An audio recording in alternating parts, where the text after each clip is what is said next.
आज मेरा आखिरी जलसा है इस्लामाबाद मार्च से पहले, इसलिए मैं जरा थोड़ा आपको समझाऊं ताकि मेरी सारी कौम को समझ आए कि हुआ क्या। प्लान इन्होंने कुछ और बनाया था, अल्लाह ने कुछ और कर दिया। प्लान इन सब का था कि सारे मिलके, जो पहले से ही शहबाज शरीफ कह रहा था नेशनल गवर्नमेंट बनेगी, इन्होंने प्लान ये बनाया था कि सब मिलके 1.5 साल मिलके हुकूमत करेंगे। इलेक्शन कमीशन को, पहले ही इलेक्शन कमीशन इनके साथ है, उसको बिल्कुल अंपायरों को अपने साथ मिला के सरकारी जितने भी नौकर हैं, पब्लिक ऑफिसर्स, वो अपने रख के और हर किस्म की धांधली करके इनका ख्याल था अगली इलेक्शन ये जीत जाएंगे। लेकिन अब मुल्तान, अब क्या होगा? अब ये हो गया है कि सारी कौम को जो इन्होंने बताया था कि जी ये तो बड़े तजर्बाकार हैं, ये हमारी मायशत को उठा देंगे, तो मुल्तान जब से ये आए हैं 6 हफ्ते हो गए हैं, कहते हैं जी शहबाज शरीफ सुबह 7 बजे जाग जाता है। शहबाज शरीफ मेरा जो माली है वो 6 बजे जाग जाता है सुबह। 7 बजे जागने से क्या फर्क पड़ता है? रुपए, डॉलर 200 रुपए पे पहुंच गया, स्टॉक मार्केट गिर गई है, हर चीज महंगी। और जब से हमजा शरीफ पहुंचा है तो मुर्गियां भी तो दुगनी कीमत हो गई है मुर्गियों की। सो इन्होंने, अब पता चला है कि तजर्बा किस चीज का है। इनका सारा तजर्बा करप्शन का है। ये जब आते हैं अपना पैसा बनना शुरू हो जाता है, मुल्क मकरूज हो जाता है। अब ये जो आप सामने आए हैं, मैं अब इनसे सवाल पूछता हूं कि बड़ा जोर लगाया था और साजिश करके पिछले 1 साल से लगे हुए थे साजिश करनी। अब जब आपको हुकूमत मिली है तो जरा आप मुझे बताएं कि आपसे क्यों नहीं संभल रही, क्यों नहीं मुल्क संभल रहा? कभी वो लंदन भागते हैं, उधर वो बैठा हुआ है एक सजा याफ्ता, वो मुल्क के फैसले कर रहा है। कभी कहते हैं जी नेशनल सिक्योरिटी काउंसिल वो चीजें महंगी करे, कभी IMF के पास जा रहे हैं। तो सारी कौम को पता चल जाना चाहिए कि जो लोग 30 साल से हुकूमत कर रहे थे और जिन्होंने इस मुल्क को मकरूज किया, वो इस मुल्क के मसले नहीं हल कर सकते। जो एक मुल्क का निजाम तबाह करते हैं वो ठीक नहीं कर सकते।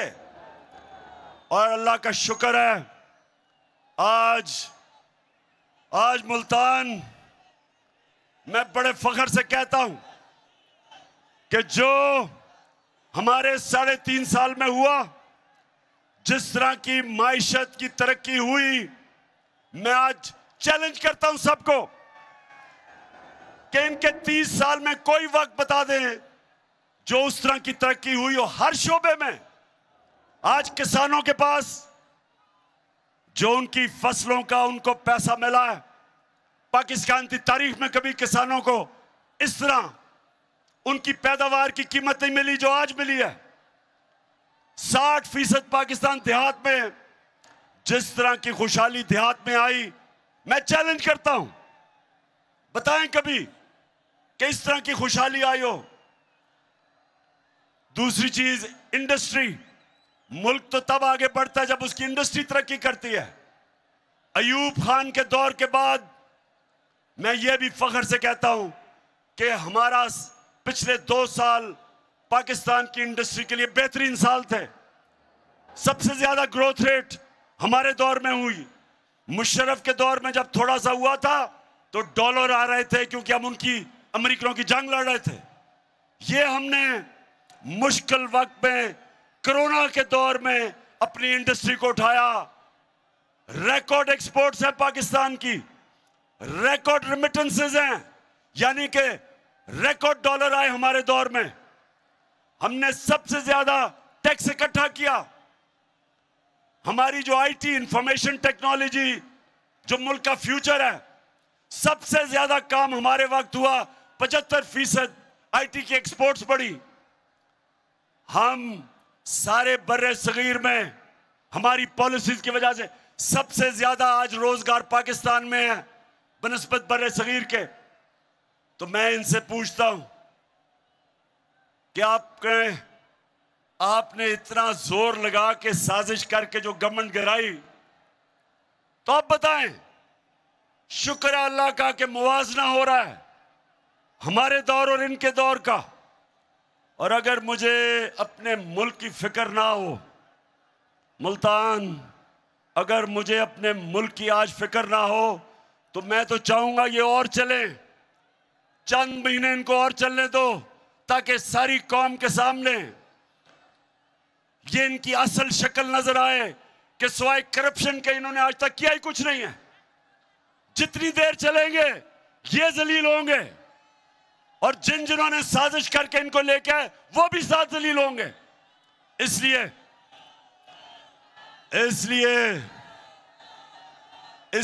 इनको चलने तो देना चाहिए, लेकिन मुल्क का दिवालिया निकल रहा है। जिस तरह रुपया गिर रहा है, और अभी रुपए गिरने की वजह से जो महंगाई आने वाली है, सारी चीजें महंगी होने वाली हैं, क्योंकि जब रुपया गिरता है सारी जो चीजें आप इंपोर्ट करते हैं सब महंगी हो जाती है, जिसमें तेल, बिजली, घी, जो चीजें, दालें जो बाहर से आप मंगवाते हैं वो महंगी होने वाली है। तो हमें तो अगर हम सियासत का सोच रहे हैं तो हम तो चाहिए चले, लेकिन हम पाकिस्तान का सोच रहे हैं, और हमें पता है कि जितनी देर ये चलेंगे ये मुल्क को उधर धकेल देंगे जिधर यहां वो श्रीलंका वाला हाल होगा। आज श्रीलंका में देखें क्या हाल है, उधर लेके जा रहे हैं। इसलिए आज मैं यहां मुल्तान से डिमांड करता हूं कि जल्दी से जल्दी इलेक्शन की डेट दो और असेंबलियों को डिसॉल्व करो।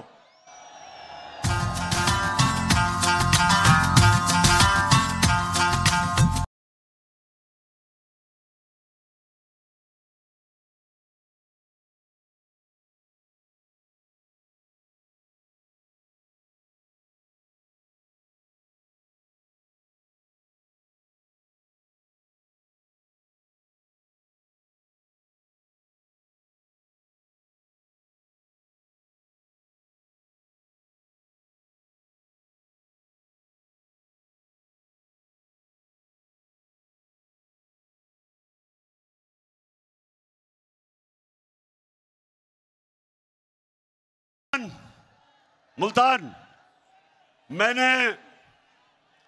मुझे किसी सोशल मीडिया पे किसी ने मुझे तकरीर भेजी, वो मरियम कहीं तकरीर कर रही थी कल।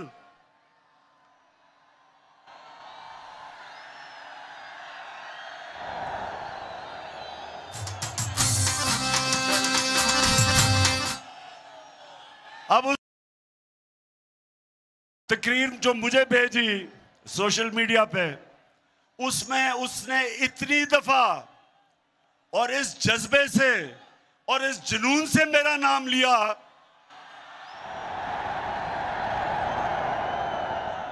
कि मैं उसको ये कहना चाहता हूं, मरियम देखो, थोड़ा ध्यान करो, तुम्हारा खामद ही नाराज ना हो जाए जिस तरह तुम ये बार बार मेरा नाम ले।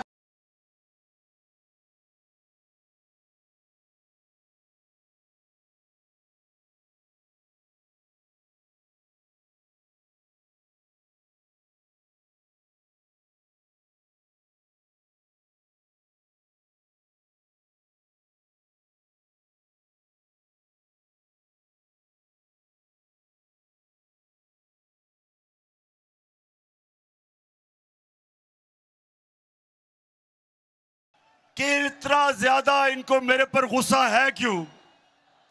मरियम को, इसके भाइयों को, इसके वालिद को, इसके चाचा को, उनके बेटों को मैंने इनका क्या बिगाड़ा है?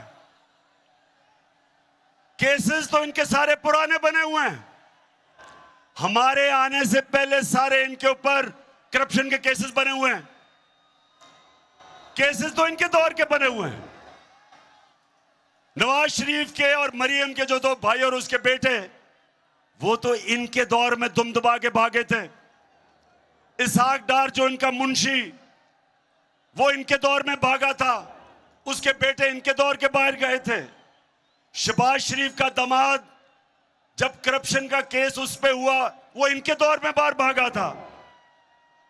तो स्वाय शहबाज शरीफ के मकसूद चपड़ासी केस के, बाकी तो सारे पुराने केस हैं।